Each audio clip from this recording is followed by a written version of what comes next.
Your host, Joshua Church.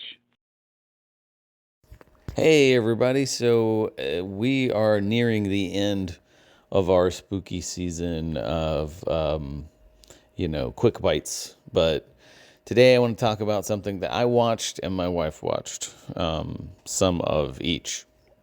She watched the whole thing. I watched parts here and there. But the Ed Gein Monster series on Netflix. So, okay. So, number one.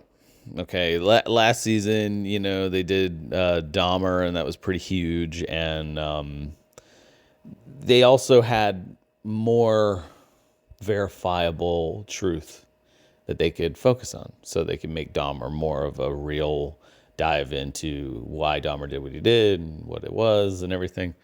With Ed's story, it's a little different. Ed is shrouded in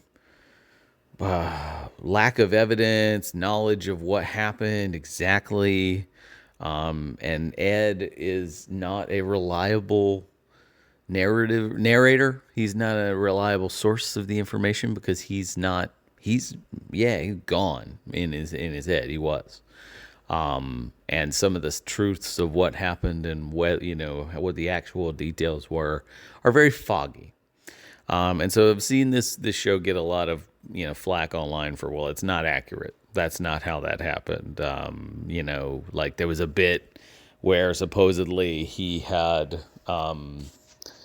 turned in or helped the investigators to get a serial killer, Bundy, I think it was Ted Bundy, and that didn't happen.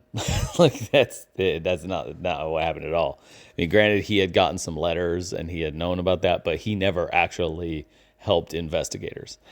Maybe in his mind he thought he did, but he didn't in reality.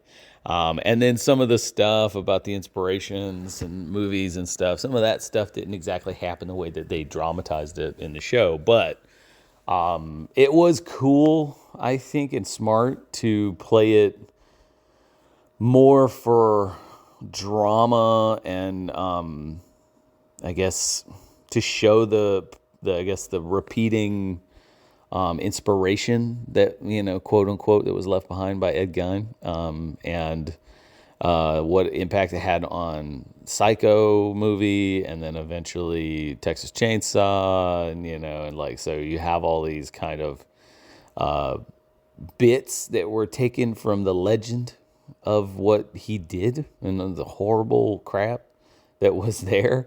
And some of that stuff's really interesting and different. A fun way to do that story, because that story is one of the hardest ones to do. It's like doing if you're trying to do a documentary or a show on Jack the Ripper, there's just too many questions, not enough answers to actually give full truth. So I applaud them for taking that approach. It's more entertaining. And it was well acted. There's some really messed up scenes.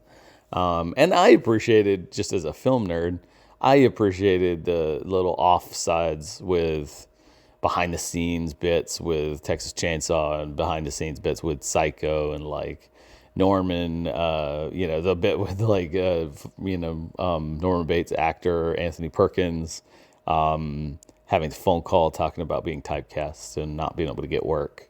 Um, you know, like already being a closeted actor and then having to deal with also that. And it's like, ugh. So it's very interesting and different. I found it fun. My wife liked it a lot. I know she enjoyed watching it. So, if you're there for, I want to make sure that this happened and this is true, and oh my God, I can't believe that really is real, then it's probably not the best for you. But if you just enjoy like a fun story in a different way to try to teach or talk about a certain thing, serial killer like that, then you'd have a fun time with it. So, check it out. Hey, like and subscribe. Be sure to check out more of the content on the Movie Dogs channel. All the reviews and cool remarks and cool guests like me, Josh Church, the owner of River Monster Comics. We are in Denellen. Florida. So if you're ever in the area, come by and check out the shop and get some cool nerd stuff, comics, pops, toys, whatever. And swing by and just have some cool conversations about movies and all things pop culture. We appreciate you. See you soon.